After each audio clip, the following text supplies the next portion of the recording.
안녕하십니까 새누리 성도 여러분. 오늘은 2020년 10월 10일 토요일 아침입니다. 오늘 토요 새벽 예배 시간을 맞이하여서 저는 갈라디아서 4장 19절부터 20절의 말씀을 가지고 나의 자녀들아 라는 그러한 제목의 말씀으로 여러분과 함께 은혜 나누기 원합니다. 우리 갈라디아서 4장 19절 20절의 말씀을 함께 찾으셔서 한 목소리로 다 함께 합독하도록 하시겠습니다. 나의 자녀들아, 너희 속에 그리스도의 형상이 이르기까지 다시 너희를 위하여 해산하는 수고를 하노니 내가 이제라도 너희와 함께 있어 내 음성을 변하려 함은 너희를 대하여 의심이 있음이라. 사도 바울은 갈라디아 교회 성도들에게 전하는 편지 갈라디아서를 통하여서 그들이 행하고 있고 그들이 현재 처해져 있는 믿음 없는 상황에 대하여서 몹시 안타깝고 가슴 아프게 생각하고 있었습니다. 그것은 바로 갈라디아 성도들이 그리스도의 복음으로 말미암아 하나님 아버지의 유업을 이을 자가 되었음에도 불구하고 오히려 약하고 천한 그 초등학문, 즉 율법으로 다시 돌아가서 이전에 그들이 열심 다하여 섬겼던 날과 달과 절기와 해를 삼가 지키며 저희에게 예속됨으로 종로를 타는 그러한 상황이었습니다. 사도 바울은 그러한 갈라디아의 성도들을 향하여 목소리 높여 외칩니다.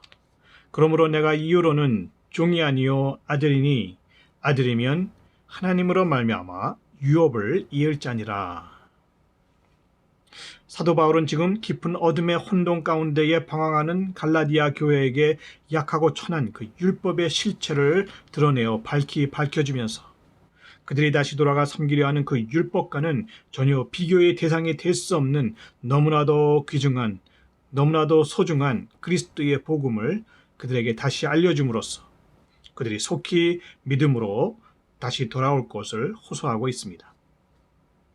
하지만 진정으로 그들이 다시는 일체에 되돌릴 수 없는 완벽한 복음의 자유 가운데로 온전히 돌아와 정착하기까지는 사도 바울은 그저 그들에게 단순히 충고하고 복음 전하는 것만으로 만족할 수가 없었고 또한 결코 마음 놓고 두 발 뻗어서 편히 쉴 수도 없었던 것입니다. 무엇보다 사도 바울은 갈라디아 교회를 위하여 쏟아부은 그간의 그의 수고가 헛되이 되는 것이 제일 염려되었습니다. 내가 너희를 위하여 수고한 것이 헛될까 두려워하노라. 이는 그가 그간 쏟아부은 시간들이 아깝거나 또 복음을 전파하며 그가 받은 많은 어려움들과 고난들 그리고 핍박들이 그저 애통하고 억울하다는 것이 아닙니다.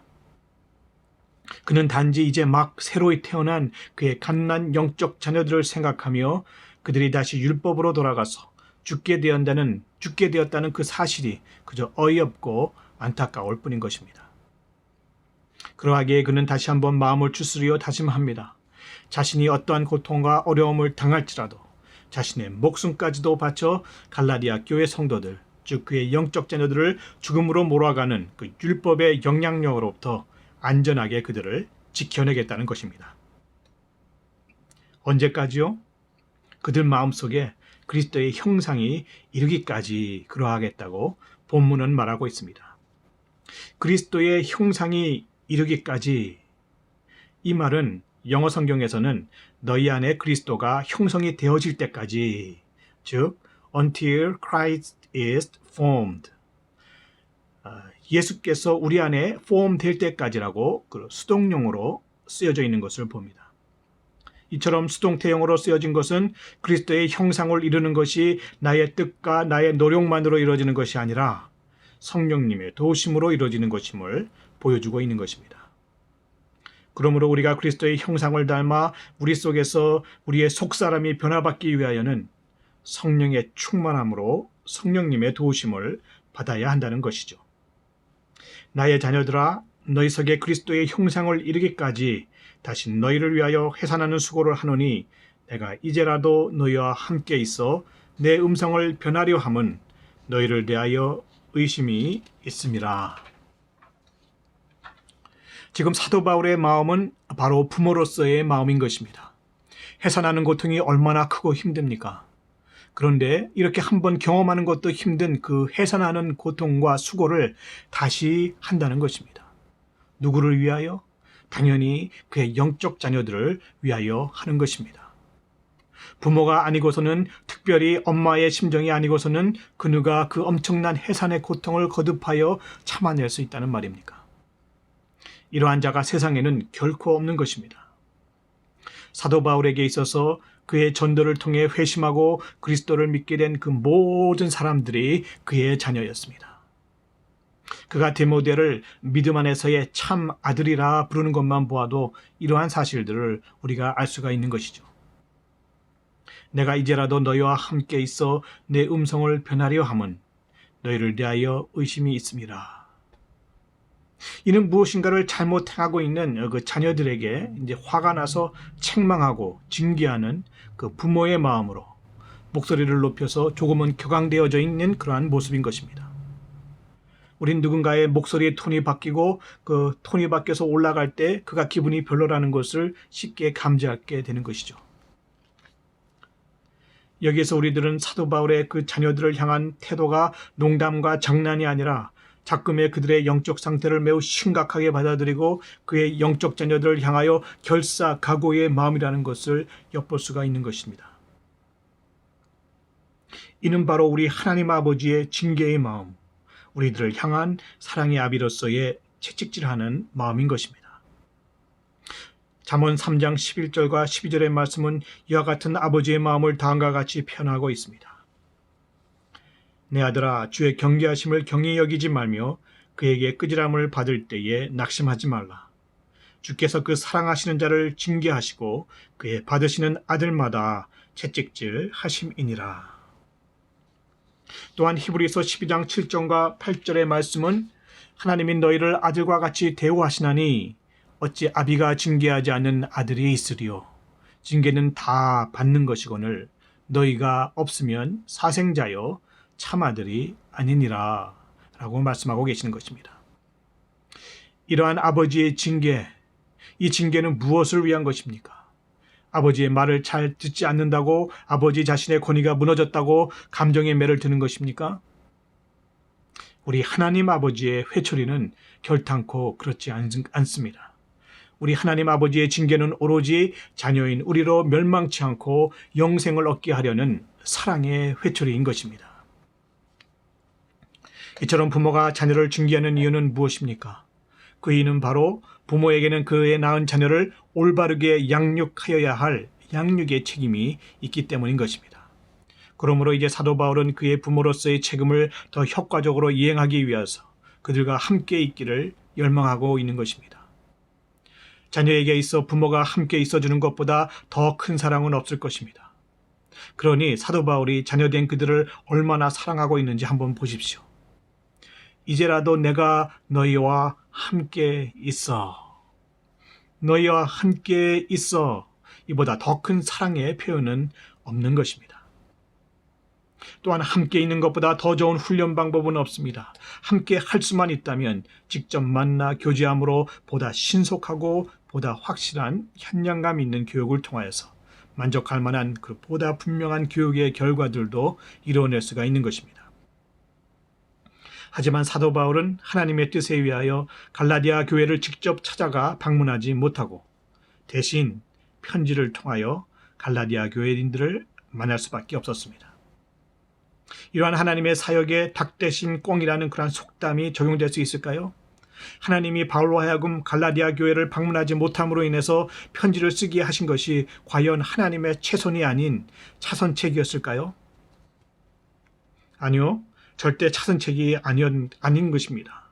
사도 바울이 갈라디아 교회를 직접 방문하지 못하고 편지를 쓰므로 그들을 간접 방문한 것은 결코 차선도 우연도 아니라 이 모든 것이 오직 하나님 아버지의 신실하신 뜻에 의하여 행하여진 하나님의 계획 안에 있었던 일임을 우리는 깨닫고 감사해야 합니다.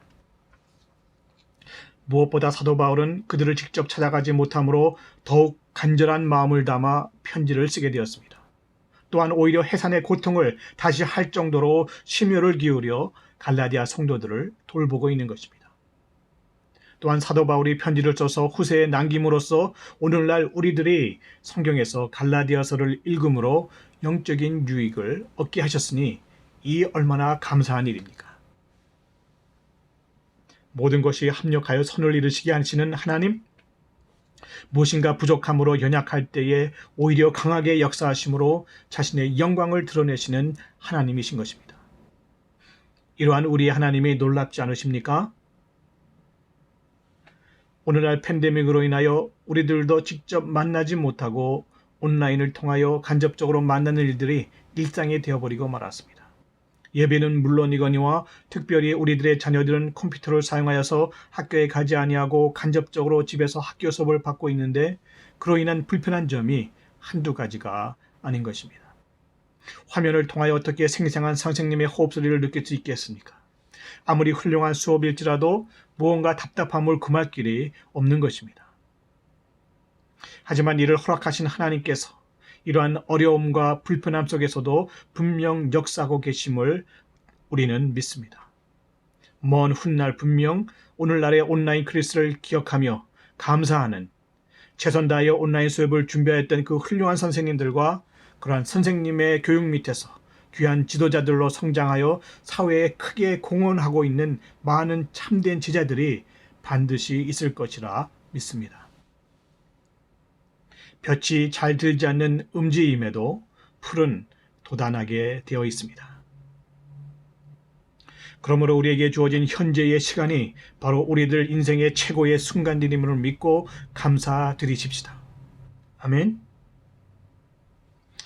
계속하여서 19절의 말씀을 살펴보도록 하겠습니다. 나의 자녀들아, 너희 속에 그리스도의 형상이 이르기까지 다시 너희를 위하여 해산하는 수고를 하노니. 이 말씀을 통하여 우리는 사도 바울의 목회관을 배웁니다. 그는 율법을 전파한 유대교 선생들과는 달리 갈라디아 성도들을 자신을 따르는 제자들로 만들려 하지 않았습니다. 사도 바울은 대신 갈라디아의 교인들을 그리스도께로 인도하고자 혼신의 힘을 다할 뿐이었던 것입니다. 오직 예수님만 바라보고 예수님께로만 인도하고자 했던 그러한 사도 바울. 오늘날 많은 목회자들은 어떠합니까? 오늘날 많은 목회자들이 자신의 양망을 위하여 열심을 다하는 것을 봅니다. 정치적 야망이든 경제적 야망이든 유명해지고 높아지고 또 그 세상적인 그러한 야망이든 이러한 죄로 물든 야망에 심취하여 비틀거리면서도 세상의 종로를 타며 자신이 취한 줄도 모르고 기도함내, 선교함내, 최고의 설교자임내 하며 하나님의 영광을 가리는 그런 부끄러운 목회를 행하고 있는 것입니다.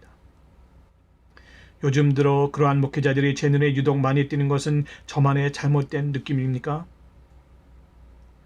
저는 혹시 그러한 목회자 중에 한 사람은 아닐런지 제 자신을 바라보며 다시 한번 제 모습을 살펴보게 됩니다.